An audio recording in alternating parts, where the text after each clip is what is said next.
Mini কিচেনে আজকে আমি বানাবো লাড্ডুর রেসিপি। তার আগেই দেখো মিনি কিচেনটাকে ভালো করে আমি পরিষ্কার করে নিলাম। তার আগে তোমাদেরকে আজকে শাট আউটটা বলে দিই। রাফসানা কমেন্ট করেছে, দিদি আমি তোমার ভিডিও বাংলাদেশ থেকে দেখছি, ইন্ডিয়ান লাড্ডু বানাও। আজকে তার রিকোয়েস্টেই কিন্তু আজকে আমি মিনি কিচেনে লাড্ডু বানাচ্ছি। প্রথমেই দেখো উনুনটাকে ধরিয়ে নিয়েছি, তারপর একটা কড়া বসিয়ে তার মধ্যে চিনি, সামান্য একটুখানি জল দিয়ে আমি কিন্তু চিনির শিরা বা রসটা আগে বানিয়ে নেব। এইবার দেখো এখানে বেসনটাকে আমি ভালো করে জল দিয়ে গুলে নিয়েছি। এবার সাদা তেলের মধ্যে বেসনটা এরকমভাবে ভেজে নেব।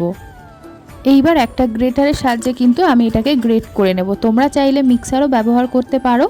এইবার চিনির শিরা বা রসের মধ্যে আমি সামান্য একটুখানি ফুড কালার দিয়ে বেসনটা দিয়ে দিলাম। দিয়ে ভালো করে নেড়ে নিয়ে দিয়ে দিলাম ওয়াটারমেলন সিড, যেটা চারমগজ বলে, তার সাথে ঘি দিয়ে এইবার কিন্তু লাড্ডু শেপে আমি এইভাবে করে নিলাম। তো কেমন হয়েছে আজকে মতিচুরের লাড্ডুটা তোমরা অবশ্যই কমেন্ট করে জানাও। নেক্সট রেসিপি কী দেখতে চাইছো, আর ভিডিওটা ভালো লাগলে লাইক করে দিও। বাই।